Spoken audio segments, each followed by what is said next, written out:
딱 한 가지 바뀐 콘테의 전술은 득점왕 손흥민의 귀환을 알리는 신호탄이었다. 토트넘은 5일 영국 런던에 위치한 셀허스트 파크 스타디움에서 팰리스와 프리미어리그 19라운드 경기를 치렀는데요. 지난 라운드에서 아스턴 빌라의 0대2 충격패를 당한 토트넘은 현재 리그 5위에 위치해 있습니다. 4위 맨체스터 유나이티드와의 승점 차는 5점입니다. 4위권 진입을 위해서는 이번 경기 승리가 절실했습니다. 손흥민은 이번 경기에서 새해 첫 골에 도전했습니다. 2022 국제축구연맹 카타르 월드컵 휴식기 이전 레스터 시티와 경기서 해트트릭을 폭발시켰던 손흥민이지만 그 경기가 올 시즌 리그에서 득점을 기록한 유일한 경기였습니다. 이번 경기 안토니오 콘테 감독은 다시 한번 좌측면에 손흥민과 페리시치를 배치해 손흥민과 이반 페리시치가 다시 한번 호흡을 맞췄습니다. 현지에서는 페리시치의 적극적인 공격 가담과 활동량이 손흥민의 플레이에 영향을 주고 있다며 토트넘의 전술을 비판한 바 있는데요. 따라서 이번 토트넘의 경기는 여러모로 시험대에 올랐습니다. 원정팀 토트넘은 3-4-2-1 포메이션으로 시작했습니다. 해리 케인을 필두로 손흥민과 브리안 힐이 공격진을 구성했습니다. 전반전 경기력은 좋지 않았습니다. 크리스탈 팰리스에게 한 차례 폭풍우를 맞았고 운 좋게 득점 없이 끝난 전반전이었습니다. 후반전에 돌입한 토트넘이 고삐를 당겼습니다. 후반 1분 케인이 우측 빈 공간으로 파고드는 도어티에게 패스를 전달했습니다. 도어티는 과감하게 슈팅했지만 우측으로 크게 빗나가면서 기회를 살리지 못했습니다.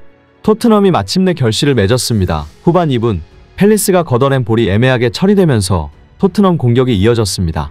힐에게 패스를 받은 페리시치가 문전으로 크로스를 전달했습니다. 워드와 몸싸움을 이겨낸 케인이 헤더로 마무리하면서 선제골을 터뜨렸습니다. 이어 케인이 멀티골을 기록했습니다. 케인이 힐과 원투 패스를 주고받은 다음 침착하게 오른발 슈팅으로 마무리하면서 다시 골망을 흔들었습니다. 격차가 벌어지자 공격적으로 나선 크리스탈 팰리스, 손흥민에게 뒷공간이 나기 시작했는데요.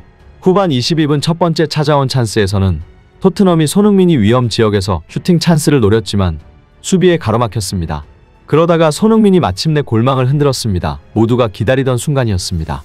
후반 27분 케인이 중앙에서 볼을 지켜낸 다음 롱볼을 투입했습니다. 손흥민이 침착하게 트래핑한 다음 1대1 찬스를 성공시키며 득점에 성공했습니다.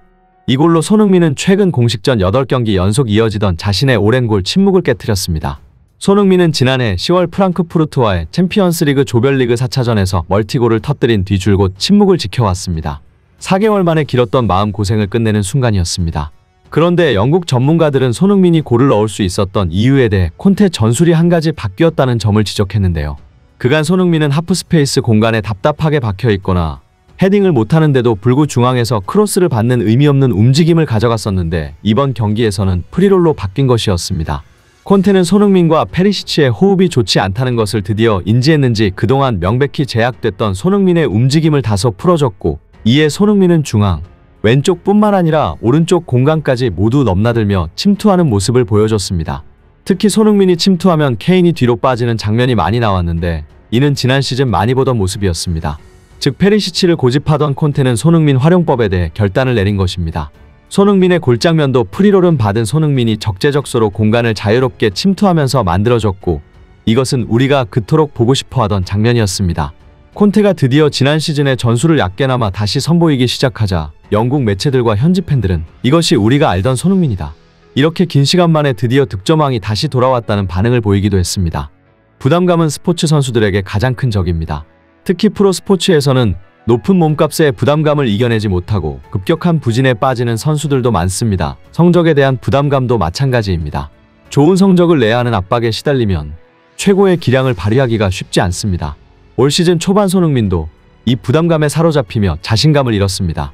지난 시즌 득점왕이라는 왕관의 무게는 생각보다 무거웠습니다. 손흥민을 바라보는 팬들은 매 경기 득점포를 터뜨려주길 바랐고 골을 기록하지 못하면 부진이라는 단어가 따라다녔습니다. 벌써부터 에이징 커브에 대한 우려들이 나오기 시작했습니다. 불과 한 시즌 만에, 더 정확히는 3개월 만에 평가가 완전히 뒤집힌 것입니다. 스포츠 선수들은 본인에 대한 경기력을 누구보다도 더 잘 알며 가장 답답한 것은 손흥민 자신이었습니다. 시즌 초반 힘든 시기를 보냈고 솔직히 말하면 좌절하기도 했다. 게 그의 말이었고 계속되는 침묵의 초조함과 조급함이 온몸을 감쌌습니다. 부담감으로 근육이 경직된 탓에 터치 실수가 잦았고 더 좋은 각도에서 슈팅을 때리기 위해 주저하다가 상대 수비에 막히는 경우도 많았습니다. 그러나 오늘은 달랐습니다. 손흥민은 짊어지고 있던 부담감을 내려놓은 모습이었고 가벼운 몸놀림으로 시종일관 그라운드를 활발히 누볐습니다. 영국 매체들은 그의 움직임을 보며 부활의 신호탄을 울렸다고 평가하기도 했습니다. 부담감을 내려놓고 자신감을 찾은 듯한 손흥민, 이제 다시 시작입니다. 새해에도 그의 질주가 계속되기를 바라며 영상 마치겠습니다. 끝까지 시청해주셔서 감사합니다.